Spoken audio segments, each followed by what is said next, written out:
বাবা মার চোখের আড়ালে টায়রার হাত শক্তভাবে চেপে ধরে রুমে ঢুকিয়ে ধরাম করে দরজা লাগিয়ে দিল টিকলি। ফুল স্পিডে ফ্যান ছেড়ে দিয়ে দাঁত কিরিমিরি করে বলে উঠল, এইসব তোর কাজ। আমার কাজ কিভাবে হবে?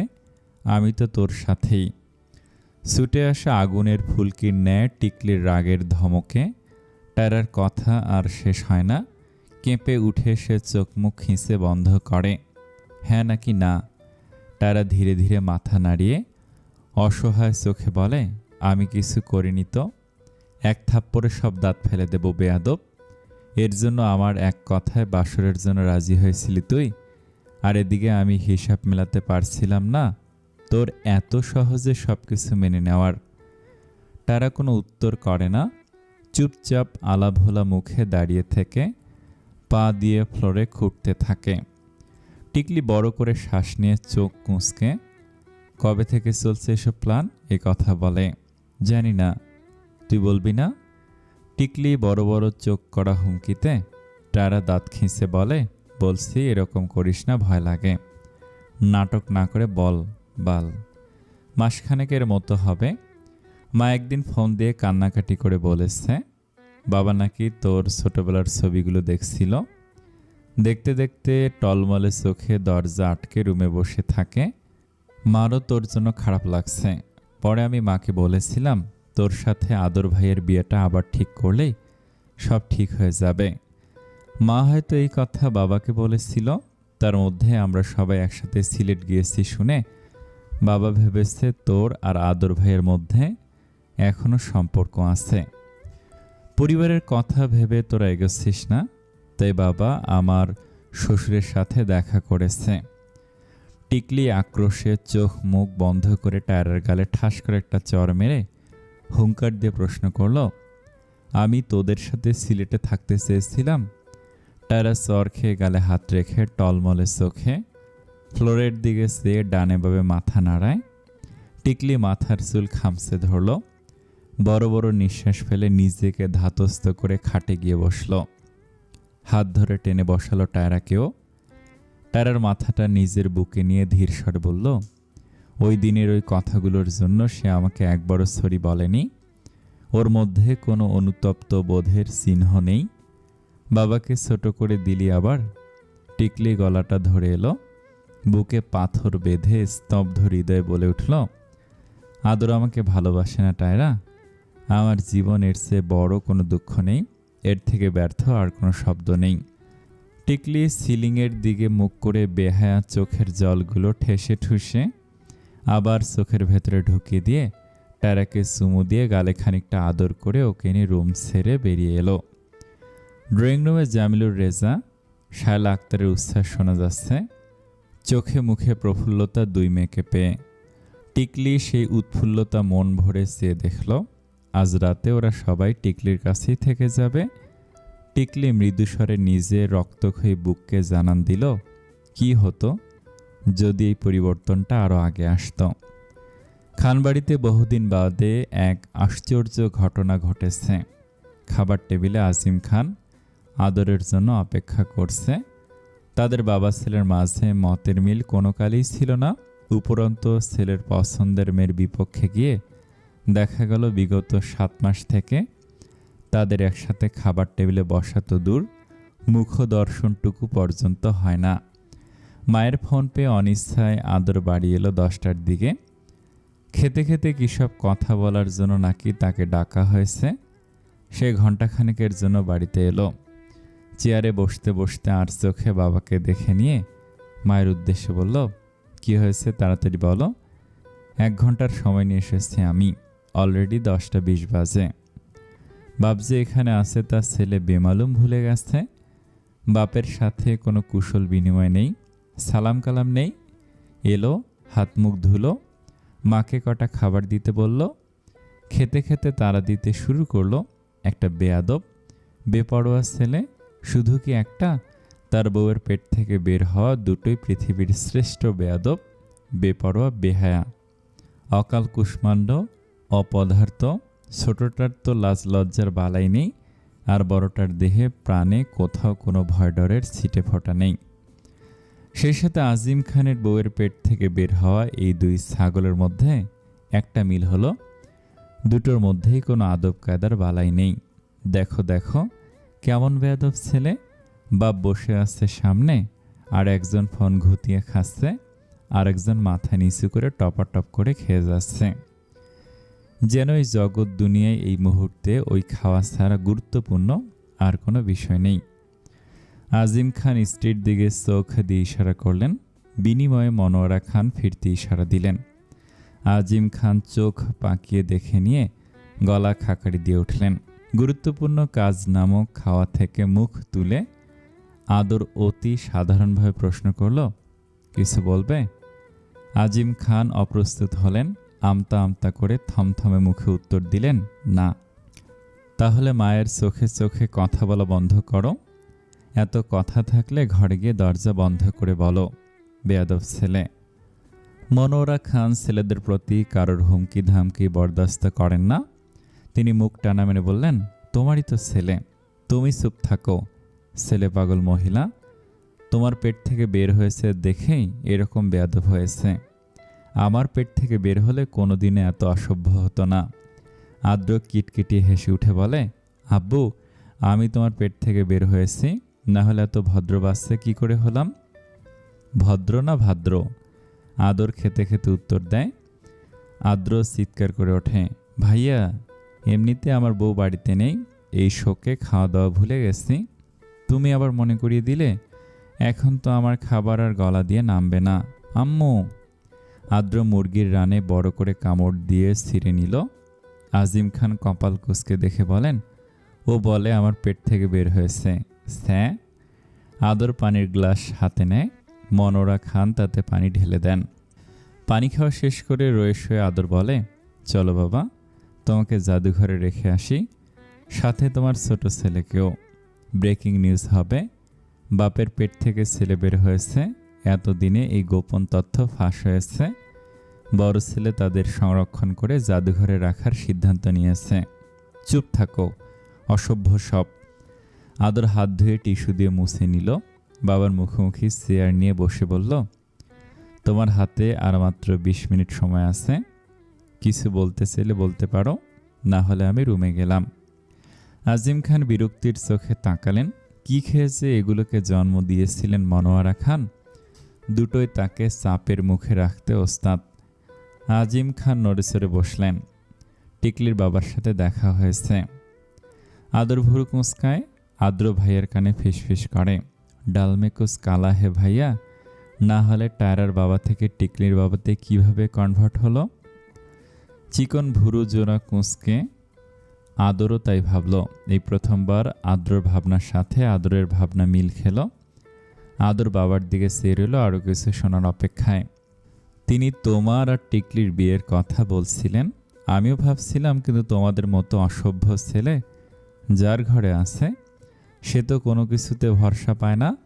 দেখা গেল মত পাল্টে এবারও বিয়ে করলে না। লোকটার কাছে আমার মাথা হেউ হয়ে যাচ্ছিল অপরাধ বোধে। যেখানে মাথা নিচু আমার করার কথা ছিল, সেখানে মেয়ের বাবা হয়ে দ্বিতীয়বারের মতো তিনি বিয়ের প্রস্তাব নিয়ে এসেছেন। পারতপক্ষে জামিলুর রেজা কিছু না জানলেও খানবাড়ির সবাই জানেন কেন ওদের বিয়ে হয়নি, কারণ ওই আদ্র। সেই রাগের চোটে আদ্র তখন 1.5 মাস ভাইয়ের মুখদর্শন পর্যন্ত করেননি। আদর কতক্ষণ কোনো কথা বলতে পারল না। থম মেরে অপ্রস্তুত বিনষ্ট বুদ্ধির ন্যায় বসে রইল। বেশ অনেকক্ষণ বাদে সেন্টার টেবিলের উপরে খুলে রাখা ঘড়িটা হাতে পড়ে নিল। মানি ব্যাগ ফোন পকেটে ঢুকালো। আজিম খান জিজ্ঞেস করলেন, তুমি কি রাজি? আদর নিজ গন্তব্যে যেতে যেতে ছোট করে উত্তর দেয়, ভেবে জানাও। ভাবাভাবির কিছু নেই, তোমরা সব ঝামেলা পাকিয়েছিলে, তোমরাই সব ঠিক করছো, আমরা কলের পুতুল। আজিম খান জোরদার গলায় বলেন, আমরা কোনো ঝামেলা পাকাইনি। প্রথমবার শেষবার সববার ঝামেলা তুমি পাকিয়েছ। প্রথমবার এসে বলেছ মেয়ে প্রেগনেন্ট, আর শেষবার বেয়ারাদের মতন তল্লি তল্লা বেঁধে সবগুলোকে নিয়ে পালিয়ে গিয়ে আর মান সম্মান ডুবাইছ আমার। আবার বিয়ে না করে ফেরত এসে মেয়েটার মান সম্মান খুইয়েছ। আদর নিজের মতো চলে গেল। আজিম খানকে একবার বলতে ইচ্ছে করলো, ওর মান সম্মান আমি ডুবাইনি বাবা। ও নিজে আমাকে বিয়ে করতে চায়নি। তার ভালোবাসাটা ঠিক লাল টকটকে ছিল না, ফিকে ছিল। সেই সাথে আমার জীবনটা ফিকে করে দিয়ে গেল। তারা মহা চিন্তিত মুখে বসে ক্ষণে ক্ষণে দীর্ঘশ্বাস ছাড়ছে। আদর তো হ্যাঁ বলে খালাস। এরপর এই বিষয় নিয়ে আর কোনো শব্দ বিনিময় করেনি সে। কিন্তু বিপত্তিটা বাঁধিয়েছে টিকলি। 5 দিন হতে চলল, অথচ তার দিক থেকে এখন অবধি কোনো রেসপন্স আসেনি। সবাই বিষয়টা বুঝলেও জামিলুর রেজা এবং শায়লা আক্তার কিছু বুঝতে পারছে না। তারা চিন্তিত ভঙ্গিতে ভেবে চলেছেন মেয়ে বোধহয় তাদের ক্ষমা করতে পারেনি। ওদিকে আদরের এসব নিয়ে কোনো হেলদোল নেই। সে যেন নিশ্চিত জানত এ হবারই ছিল। তার মধ্যে কোনো ভাবান্তর নেই, নিজের রুটিন মাফিক চলছে সে। এর মাঝে আরেক কাণ্ড ঘটেছে কাল। জানা গেল নিভা প্রেগন্যান্ট। শোনার পর থেকে আদ্রর মনটা খারাপ। মন খারাপের কারণও টায়রা বুঝতে পারছে, তবে বিশেষ পাত্তা দেয়নি। টায়রার অ্যাটেনশন না পেয়ে শেষমেশ আজ সকালে আদ্র বলেই ফেলল, এতদিনে আমার বাচ্চাও আপনার পেটে এসে যেত। আপনার বাচ্চামোর জন্য আমি জীবন যুদ্ধে রাহুলের থেকে পিছিয়ে পড়লাম। টায়রা চোখ উল্টে তা এক কান দিয়ে শুনে আরেক কান দিয়ে বের করে দিল। রাহুল পারে না নিভাকে মাথায় তুলে রাখতে। আজ তাদের প্ল্যান ছিল একবার টিকলির বাসার দরজায় নক করার, কিন্তু এখানে এসে দুর্বিপাক বাঁধালো রাহুল। সে নাকি তার বউকে এই রুম থেকে ওই রুমও কোলে করে নিয়ে নিয়ে ঘুরছে। তার বউয়ের এই মুহূর্তে কোথাও যাওয়ার অনুমতি নেই। টায়রা মুখ টানা মারল। আদিক্ষেতা দেখলে আর বাঁচি না। অজ্ঞতা নিভাকে ফোন লাগালো। খেয়েছিস কিছু? নিভা যার পান্নায় বিরক্ত হলো। ঠিক ঘড়ি ধরা 35 মিনিট আগে ফোন দিয়েছিলি, আধ ঘন্টা পরপর খাবো? খাইয়ে খাইয়ে মেরে ফেলতে চাস আমাকে তোরা? আর কারোর বাচ্চা পেটে হয় না? বাস্তবিক অর্থে নিভা রাহুলকে শুনিয়ে শুনিয়ে কথাগুলো বলল। রাহুলের সাথে তার নীরব অভিমান চলছে। টায়রা মিনমিনে কণ্ঠে শুধালো, রাহুল ভাইয়া পাশে? নিভা সরে এলো, নিচু কণ্ঠে বলল, হ্যাঁ, কাল থেকে আমার সাথে চিপকে আছে তোর ভাই। আগে ভেবেছিলাম তোরা নির্লজ্জ, কিন্তু তোর ভাই আরও বড় নির্লজ্জ। আব্বু ফোন দিয়ে বলল, ওকে নিয়ে একটু ঘুরে যাও বাবা। তোর ভাই কি উত্তর দিয়েছে জানিস? আমার বউ কোথাও যেতে পারবে না বাবা। আপনি আপনার বউ নিয়ে এসে আমার বউকে দেখে যান। ওকে আমি রান্নাবান্না করতে দিচ্ছি না। অফিস থেকে 3 দিনের ছুটি নিয়েছি, আর এই 2 ঘন্টার জার্নি করে জ্যাম ঠেলে আপনার বাসায় যাব? ইম্পসিবল। আরও কি করছে জানিস?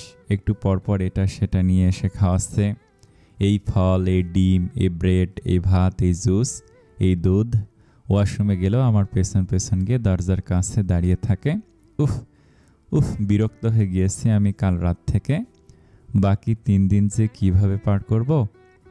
টায়রা চোখ মুখ কুঁচকে বলল, তোর বরের বউয়ের তাও বাচ্চা পেটে হয়েছে, আর কারোর হয়ই নেই। যাই হোক, টিকলির কাছে যাবি না? যাব তো অবশ্যই, কান্নাকাটি করে হলেও যাব। তোর ভাই আবার আমার চোখের পানি দেখতে পারে না। এখন তো আরও পারবে না। আগামী 9টা মাস তোর ভাইকে একদম নাকে দড়ি দিয়ে ঘুরাবো রে। নিভা কিটকিটিয়ে হাসে। তখনই রাহুলের ডাক আসে, নিভা ঠিক আছেন? এদিকে আসুন। এত কি গোপন আলাপ যে দূরে গিয়ে কথা বলতে হবে? টায়রা ফোন থেকে শুনে বলে, যা যা, তোর বর আবার হার্ট অ্যাটাক করবে বউকে দেখতে না পেয়ে। কাল রাতে আকাশ ভেঙে বৃষ্টি নেমেছে, গাছ উড়িয়ে ঝড় উঠেছে, মেঘে চিরে বজ্রপাত ঘটেছে। সেই চৈত্রের বৃষ্টির ছটা এখনো প্রকৃতিতে লেগে আছে। ঝিম ধরা শীতল পবন, মাটির সোঁদা গন্ধ, গাছের পাতার ঝকঝকে সবুজ রং। নিভা রাহুলের কাছে গেল। রাহুল আধশোয়া হয়ে বসেছিল। নিভাকে নিজের হাতের ওপর শুয়ে নিজেও শুল। কাঁথা তুলে দিল বুক পর্যন্ত। বারান্দার পর্দা সরিয়ে থাই গ্লাস খুলে রাখা। সূর্যের জোর নেই, রৌদ্র নেই, কেবল কালবৈশাখী ঝড়ের আগমন বার্তা। রাহুল নিভার চুলে হাত বুলিয়ে দিতে দিতে কপালে চুমু দিল। নিভা চোখ বন্ধ করে স্বামীর সোহাগ প্রাণ ভরে উপভোগ করল কতটাক্ষণ। রাহুল নিভার পেটে হাত বুলিয়ে দিচ্ছিল। নিভা মিষ্টি করে হেসে শুধালো, মেয়ে চান নাকি ছেলে? রাহুল ঠোঁট বন্ধ করে মৃদু হেসে জবাব দেয়, আপনি কি চান? মেয়ে? না ছেলে। রাহুল হেসে উঠে নিভাকে জড়িয়ে ধরে। সে হাসিতে তার দাঁত দেখা যায়। প্রসন্ন হেসে নিভার চুলে গাঢ় চুমুখে বলে, আপনি যেটা চান সেটাই। নিভা রাহুলের বুকে মুখ গুজে হাসে, শক্ত করে চুমু দেয় বুকের লোমের ভাঁজে। গেঞ্জির বোতাম খুঁড়তে খুঁড়তে বলে, শুনুন না, বলুন না, ভালো লাগছে না, একটু ঘুরতে নিয়ে চলুন। টিকলির বাসায় যেতে চানই তো? নিভা ছোট করে উত্তর দেয়, যাই প্লিজ। না, কিছুদিন পরে যাব। আজকেই যাই, আমার মন খারাপ লাগছে। এই সময় মন ভালো রাখতে হয়, তাহলে বাবুরও মন ভালো থাকবে। একদম জায়গা মতো ঢিল মারা শিখে গেছেন। নিভা লুকিয়ে হাসে, রাহুলের বাকিটুকু ব্রেন ওয়াশ করে বলে, আসার সময় আমরা ডাক্তারও দেখে আসবো, ঠিক আছে? রাহুল জোরে সোরে হেসে নিভার ঠোঁটে শুষ্ক চুমু খায়, বলে, আপনি তো আমাকে একদম আগাগোড়া কন্ট্রোল করতে শিখে গেছেন। দরজার সামনে দাঁড়িয়ে আছে টায়রা নিভা। রাহুল নিভাকে রেখে এক কলিগের সাথে দেখা করতে গিয়েছে এই সুযোগে। টিকলি ভুরুকুচকে ওদের দিকে তাকিয়ে আছে মিনিট 5 ধরে। নিভা দুর্বলতার ভান ধরে ইমোশনাল ব্ল্যাকমেল করার চেষ্টা করলো। তুই আমাকে দেখতে যাবি তো দূরের কথা, উল্টো আমি তোকে দেখতে এলাম, তা আবার 5 মিনিট ধরে দাঁড় করিয়ে রেখেছিস। টিকলির সোজাসাপটা কথা, আমার বাসায় আমি তোদের ঢুকতে দেব না। টায়রা উপায়ন্তর না পেয়ে টিকলির দিকে চোখ কুঁচকে তাকে ওর হাতের নিচ দিয়ে ভিতরে ঢুকলো। নিভা ব্যর্থ চোখে তাকে টায়রার পথেই অবলম্বন করলো। টিকলি বড় করে শ্বাস ফেলে দরজা লাগিয়ে ভেতরে ঢুকে সরাসরি বলল, তোরা যা বলতে এসেছিস সেটা বাদে আর কিছু থাকলে বলে চলে যা। নিভা বলে, এমন করিস কেন, কিছু খাওয়া। টায়রা বলে, তোকে নাকি তোর বর খাওয়াতে খাওয়াতে মেরে ফেলছে, আবার এসে খাই খাই শুরু করেছিস। নিভা চোখ পাকিয়ে তাকায়। টিকলি রান্নাঘরে গেল। মিনিট কতক পরে জুস, কিছু ড্রাই ফ্রুটস, চিকেন স্যান্ডউইচ বানিয়ে নিয়ে এসে ওদের সামনে ঠাস করে ট্রেটা রেখে বলল, তাড়াতাড়ি গিলে বাসা থেকে বের হয়ে যা। যাব, তোর বাসায় থাকতে আসিনি। ওরা আস্তে ধীরে খেলো, এরপর একসাথে মুভি দেখতে বসলো, গল্পগুজব করলো, উচ্চস্বরে হাসলো। ওরা এসেছে তখন প্রায় ঘন্টা 3 হতে চলল। আশ্চর্যজনকভাবে ওরা একবারও বিয়ের ব্যাপার নিয়ে কোনো কথা তুলল না। টিকলি স্বাভাবিক হয়ে এলো। নিভার পেটে হাত রাখতে অনুভব করলো এ যেন তার সন্তান। মৃদুস্বরে বলল, কি নাম রাখবি? তুই ভাব। না, বাচ্চার মায়ের নামে রাখা উচিত। প্রথম বাচ্চা নিয়ে মেয়েদের সারা জীবনের জল্পনা কল্পনা থাকে। কিশোরী থেকে তারা বাচ্চার উল্টে পাল্টে বিভিন্ন সময় বিভিন্ন নাম ঠিক করে রাখে। সে বাচ্চা কিভাবে হাসবে, কিভাবে হাঁটবে, কিভাবে আধো স্বরে তাকে মামা বলে ডাকবে, এসব তখন লাগে অলৌকিক স্বপ্নের মতো। কারোর উচিত নয় ব্যক্তিগত এই কল্পরাজ্যে হস্তক্ষেপ করা। নিভা মুগ্ধ দৃষ্টি ফেলে। টায়রা উৎসুক হয়ে তাকায়, ক্ষীণ আওয়াজে বলে, এত অনুভূতি চাপা দিয়ে রাখতে নেই টিকলি, সবসময় প্রকাশ্য করতে নেই। কেন? সময় সবসময় সব কিছুর যোগ্য হয় না। আদর ভাইয়া হ্যাঁ বলেছে, জানি, এবং সে 1 সেকেন্ড সময় নেয়নি এও জানি। অথচ তার সময় নেওয়ার দরকার ছিল, তার লজ্জা পাওয়া উচিত ছিল, তার ব্যবহারের জন্য তার আক্ষেপ হওয়ার কথা ছিল, অথচ সেসবের কিছু হয়নি।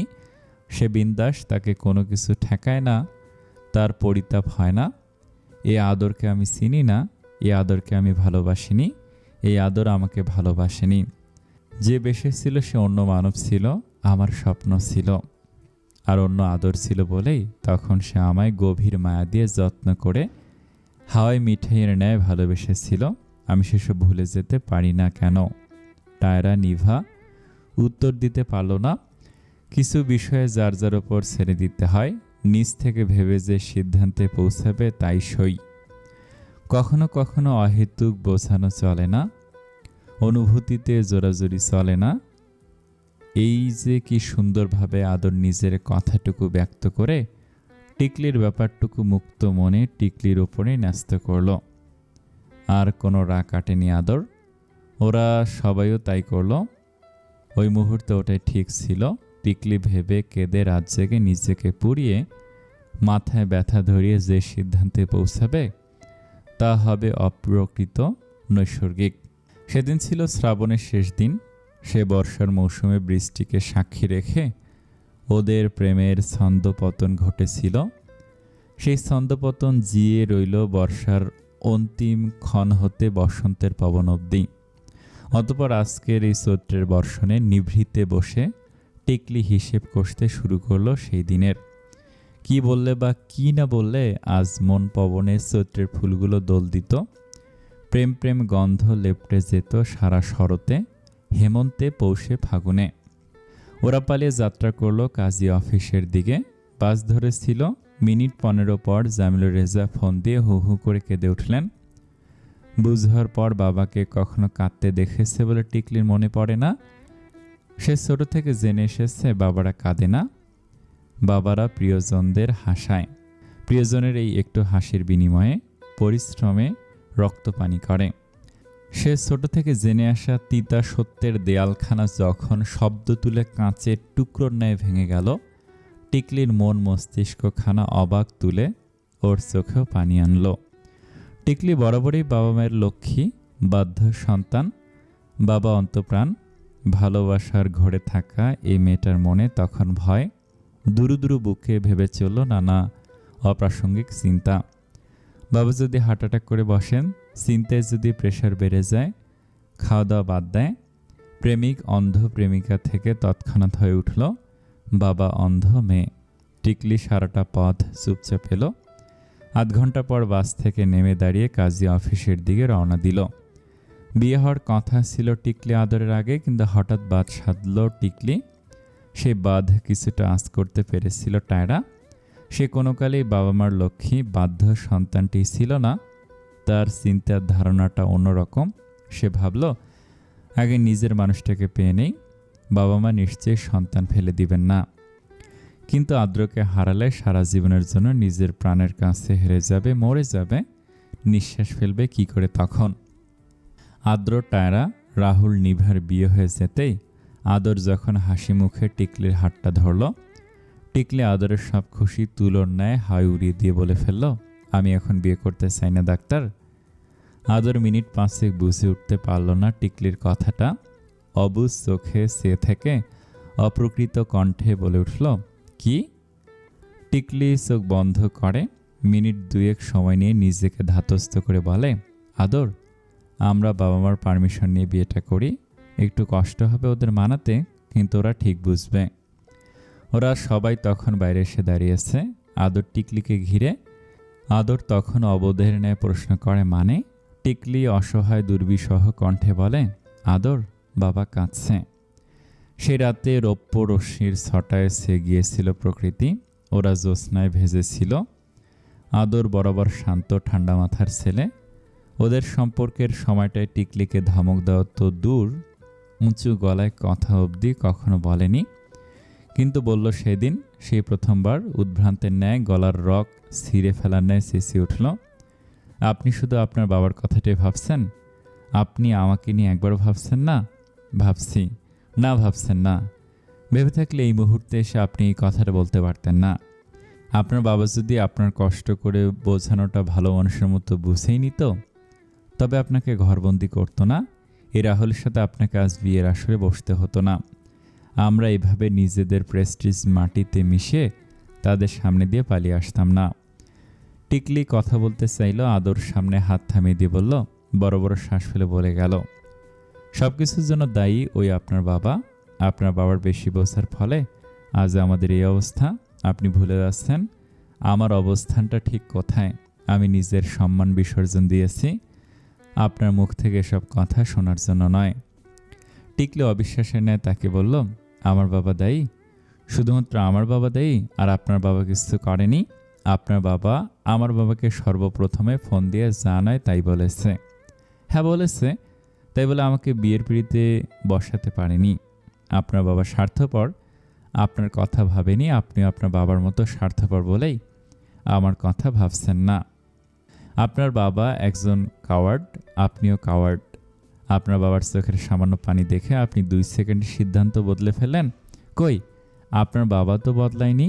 আপনার বাবা আপনার চোখের পানি দেখেও কোনো পরোয়া না করে আপনার অমতে বিয়ে ঠিক করেছে। আপনার বাবার জন্য আমি এই পর্যায়ে এসেছি। আমার বাবাকে আমি ঠিক মানিয়ে নিতাম যদি আপনার বাবা একটু কম্প্রোমাইজ করত। সেই বাবার জন্য আদরের কথাটুকু শেষ হলো না, মেইলি হাতের একটা শক্ত চর এসে লাগলো ওর গালে। উপস্থিত প্রত্যক্ষদর্শী সবার চোখ ছানাবড়া হয়ে গেল। সবাই মুখে হাত দিয়ে দাঁড়ালো। সেই মুহূর্তে টায়রা সাহস পেল না ওদের মাঝে ঢুকে টিকলিকে কিছু বলার। আদর অবাস্তব দৃষ্টিতে তাকালো। টিকলি চোখ ভর্তি ঝাপসা জল নিয়ে কাঁপতে কাঁপতে ধীর গলায় অপার্থিব স্বরে বলল, আমি ভুল মানুষকে ভালোবেসেছি। যে মানুষ আমার বাবাকে সম্মান করতে জানে না, সে আমাকে সম্মান কি করে করবে? আদর তখনও চেয়ে আছে অবর্ণনীয় চাহনিতে। এ যেন স্বপ্ন, অলৌকিক কোনো ঘটনা, মিথ্যে কল্পকাহিনী। এ বাস্তব নয়, সত্য নয়। টিকলির গাল বেয়ে পড়ে যায় মোটা জলরাশি। রক্তচক্ষু নিয়ে সে উঁচু আওয়াজে গলার স্বর ভেঙে বলে ওঠে, এসব আমার বাবার দোষ নয়, দোষ আমার। আমি বিয়ে করতে চাইনি তখন। আমি বিয়ে ভাঙার জন্য আপনাকে বলেছিলাম আমি প্রেগন্যান্ট। এই সব কিছুর জন্য আমি দায়ী। আমার বাবা আপনার সাথে আমার বিয়ে ঠিক করেছিল। আমার বাবা, আপনার বাবার জন্যই আমরা একে অপরের সাথে পরিচিত হয়েছিলাম।